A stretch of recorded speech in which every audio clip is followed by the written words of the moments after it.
Hello everyone, class 10th विषय हिंदी पाठ संख्या 10 गद्य खंड का लेसन नंबर 10। ठीक है। और वैसे अगर हम देखें तो ये गद्य पाठ का लेसन 1 है। बेटा ये प्रीवियस क्लास में मैंने आपको ये नेताजी का चश्मा में यहाँ तक आपको समझा दिया था कि किस तरीके से हालदार साहब मूर्ति पर, नेताजी की मूर्ति पर बदले हुए चश्मों को देखता था और पान वाले से उसने पूछकर उसने अपनी जिज्ञासा को शांत किया कि कौन ऐसा व्यक्ति है जो इस पर चश्मे चेंज कर देता है। ठीक है। और जब हालदार साहब ने पान वाले से पूछा और पान वाले ने बताया कि कैप्टन चश्मे वाला, तो हालदार साहब ने पूछा कि कैप्टन चश्मे वाला नेताजी का साथी है या आज़ाद हिंद फौज का भूतपूर्व सिपाही। पान वाला, अब यहाँ से देखिए बेटा, पान वाला नया पान खा रहा था। पान पकड़े अपने हाथ को मुंह से कितने इंच की दूरी पर, 1.5 इंच रोककर उसने हालदार साहब को ध्यान से देखा, फिर अपनी लाल काली बत्ती सी दिखाई और मुस्कुराता हुआ बोला, नहीं साहब, वो लंगड़ा क्या जाएगा फौज में, पागल है पागल, वो देखो आ रहा, आप उसी से बात कर लो, फ़ोटो वोटो छपवाना हो उसका कहीं।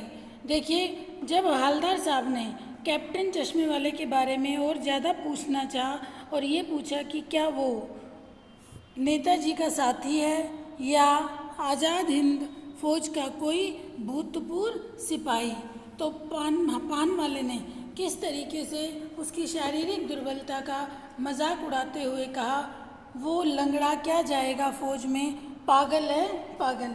तो देखिए बेटा, हमें किसी की शारीरिक दुर्बलता का मजाक नहीं बनाना चाहिए, और ऐसे व्यक्ति का कि जिसके हृदय में इतनी अधिक देश प्रेम की भावना है, देशभक्ति की भावना है, स्वतंत्रता सेनानियों के प्रति जिसके हृदय में प्रेम है। हालदार साहब को पान वाले द्वारा एक देशभक्त का इस तरह मजाक उड़ाना अच्छा नहीं लगा।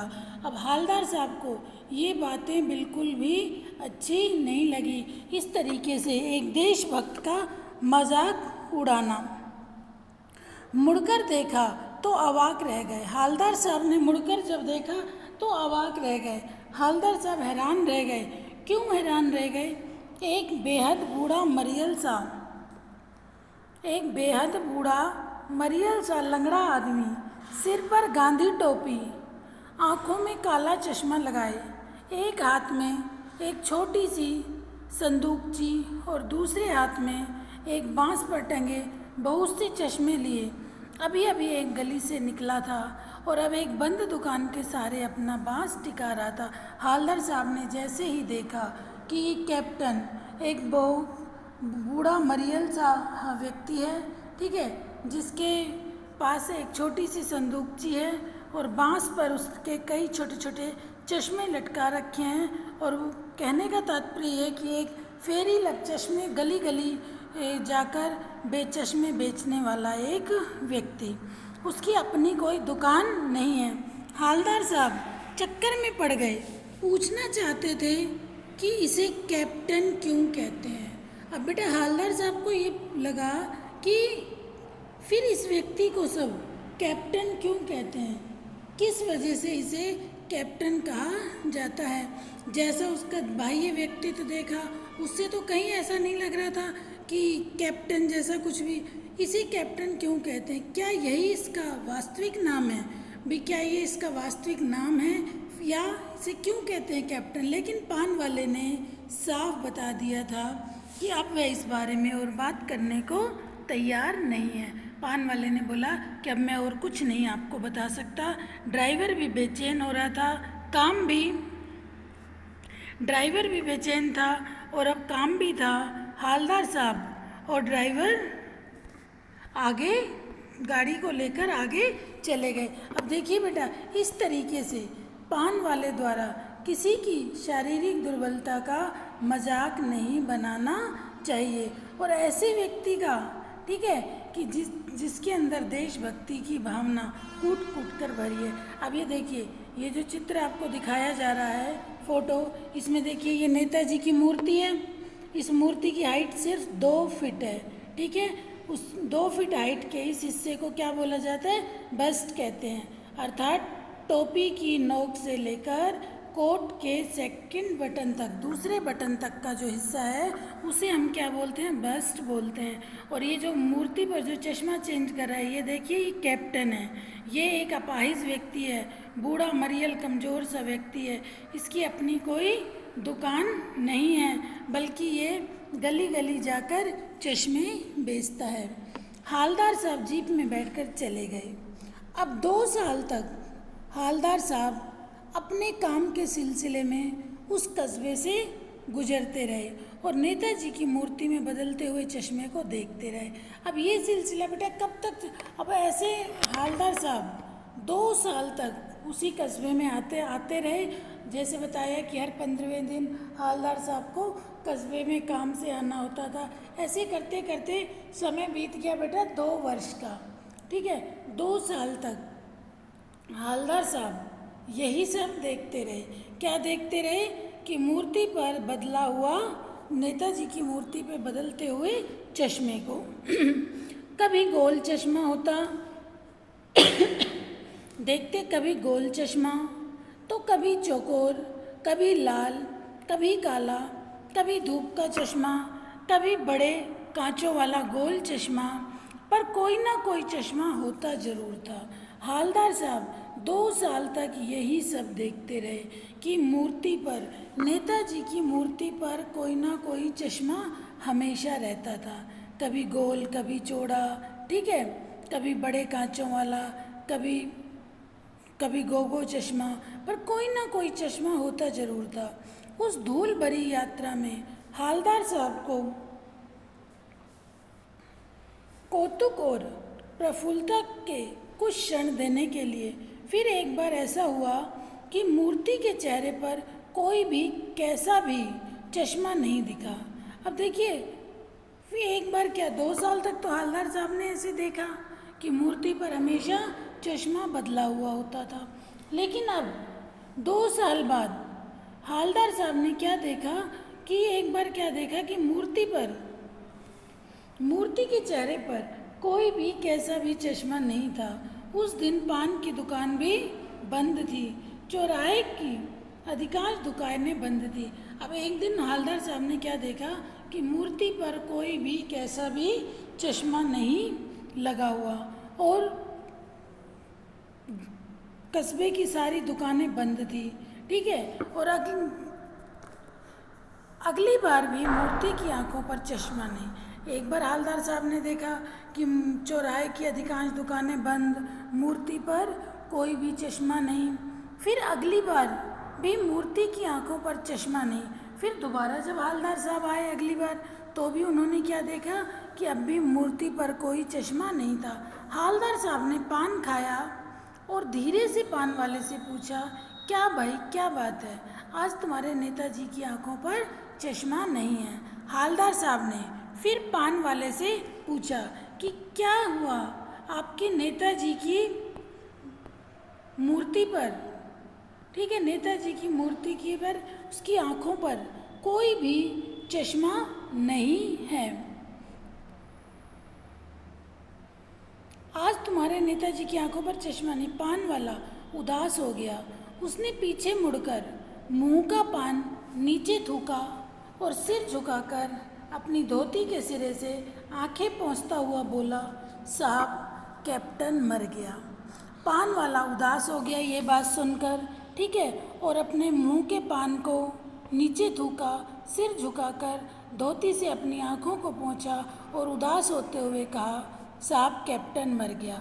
देखिए, इस बात से ये पता चलता है कि पान वाले ने जब पहली बार कैप्टन के बारे में बताया था तो कैसे उसकी मजाक की थी, वो लंगड़ा है, लंगड़ा क्या जाएगा फौज में, देख लो आ गया। और अब यहाँ देखो वो कितना उदास हो रहा है। तो इस बात से हम यह अनुमान भी लगा सकते हैं कि जो पान वाला है उसके हृदय में भी वो भी एक भावुक प्रवृत्ति का व्यक्ति, अर्थात दूसरे के दुख में दुखी होने वाला। अब जब उसे पता चला कि कैप्टन मर गया तो वो देखिए अब हालदार साहब को जब बता रहे हैं तो कैसे दुख व्यक्त करते हुए बता रहे हैं। और कुछ नहीं पूछ पाए हालदार साहब। कुछ पल चुपचाप खड़े रहे, फिर पान के पैसे चुकाकर जीप में आ बैठे और रवाना हो गए। बार बार सोचते, क्या होगा उस कौम का जो अपने देश के खातिर अपनी घर गृहस्थी, जवानी, जिंदगी सब कुछ होम देने पर भी हंसती है और अपने लिए बिकने के मौके ढूंढती है। अब हालदार साहब ये सब सोच के बहुत दुखी हुए और क्या सोच रहे हैं कि बार बार सोच रहे हैं कि क्या होगा उस कौम का जो अपने देश के खातिर घर गृहस्थी, जवानी, जिंदगी सब कुछ होम देने पर भी हंसती है और अपने लिए बिकने के मौके ढूंढती है। दुखी हो गए 15 दिन बाद फिर उसी कस्बे से गुजरे। कस्बे में घुसने से पहले ही ख्याल आया कि क्या ख्याल आया कि कस्बे की हृदय स्थली में सुभाष की प्रतिमा अवश्य ही प्रतिष्ठापित होगी, लेकिन सुभाष की आंखों पर चश्मा नहीं होगा। अब जब हालदार साहब फिर आए तो हालदार साहब मन में क्या सोच रहे हैं कि इस बार उनको मूर्ति तो ऐसी की ऐसी लगी मिलेगी कस्बे के बीचों बीच, लेकिन इस बार उस प्रतिमा पर नेताजी की आंखों पर चश्मा नहीं होगा, क्योंकि मास्टर बनाना भूल गया। मास्टर ने बनाया नहीं चश्मा, और जो चश्मा चेंज कर देता था कौन? कैप्टन मर गया। सोचा आज वहाँ रुकेंगे नहीं। अब हालदार साहब क्या सोच रहे हैं कि आज मैं वहाँ नहीं रुकूंगा। कहाँ नहीं रुकूंगा? उस चौराहे पर, पान की दुकान पर, जहाँ वो रुककर पान खाते थे और उस मूर्ति को देखते थे, क्योंकि हालदार साहब को भी ऐसा लग रहा था कि अब मूर्ति पर कोई क्योंकि कैप्टन की मृत्यु हो गई और मास्टर जी ने चश्मा बनाया नहीं था, तो और हालदार साहब भी बिना चश्मे की मूर्ति देखना उन्हें भी अच्छा सा नहीं लग रहा था। मूर्ति की तरफ देखेंगे भी नहीं, सीधे निकल जाएंगे। ड्राइवर से कह दिया चौराहे पर रुकना नहीं, बहुत काम है, पान आगे कहीं खा लेंगे। हालदार साहब ने ड्राइवर से बोला कि इस बार कस्बे में नहीं रुकना, पान कहीं और खा लेंगे, लेकिन आदत से मजबूर आंखें चौराया आते ही मूर्ति की तरफ उठ गई। कुछ ऐसा देखा कि चीखे रोको। अब जैसे ही वो कस्बा आया, ठीक है, अब आंखें अचानक से ना चाहते हुए भी उसी मूर्ति की ओर चली गई और एकदम हालदार साहब चीखे रोको। जीप स्पीड में थी, ड्राइवर ने जोर से ब्रेक मारे। रास्ता चलते लोग देखने लगे। जीप रुकते न रुकते हालदार साहब जीप से कूदकर तेज तेज कदमों में मूर्ति की तरफ लपके और उसके ठीक सामने जाकर अटेंशन में खड़े हो गए। ये सब लोग दृश्य देख रहे हैं, क्या हुआ? स्पीड में चलती गाड़ी को रुकवाया और हालदार साहब तुरंत उतरे, जबकि पहले ड्राइवर को मना कर दिया था कि इस कस्बे में अब नहीं रुकना, और अब वो वहाँ पर रुके, ठीक है, और चलती गाड़ी को रुकवाया और रुकते ही हालदार साहब जीप से कूदकर तेज तेज कदमों से मूर्ति की तरफ लपके और उसके ठीक सामने जाकर अटेंशन में खड़े हो गए। मूर्ति की आंखों पर सरकंडे से बना छोटा सा चश्मा रखा हुआ था, जैसा बच्चे बना लेते हैं। हालदार साहब भावुक हैं। इतनी सी बात पर उनकी आंखें भर आई। क्यों आंखें भर आई? हालदार साहब ने क्या देखा बेटा कि मूर्ति पर अब जो नेताजी चश्मा बदल देते थे, नेताजी मर गए, हालदार साहब को लगा मूर्ति पर चश्मा नहीं होगा, वो वहाँ रुकना अब नहीं चाह रहे थे, क्योंकि हालदार साहब को भी बिना चश्मे की मूर्ति देखना अच्छा नहीं लग रहा था। और हालदार साहब ने अब क्या देखा अचानक से कि मूर्ति पर सरकंडे का चश्मा लगा हुआ था। सरकंडे ये जो तिनकों के बच्चे खेल खिलौने वगैरह बनाते हैं, खेलते हैं, तो सरकंडे का चश्मा। अब सोचिए वो सरकंडे का चश्मा किसी बड़े ने तो बनाया नहीं होगा, बच्चों ने बनाया होगा। ये सब देख के हालदार साहब एकदम भावुक हो गए, इमोशनल हो गए। इतनी सी बात पर उनकी आंखें नम हो गई और उन्हें ये लगा कि चलो बड़े ही नहीं बल्कि बच्चों के अंदर भी देशभक्ति की, देश प्रेम की, स्वतंत्रता सेनानियों के प्रति प्रेम और श्रद्धा के भाव हैं, अर्थात देशभक्ति यूं की त्यों बनी हुई है। ठीक है बेटा, क्लियर हो गया ये चैप्टर? ठीक है, अब नेक्स्ट कल मैं इसके क्वेश्चन आंसर आपको करा दूंगी। ओके, थैंक यू बेटा। कोई भी डाउट हो अपने डाउट ज़रूर क्लियर कर लेना।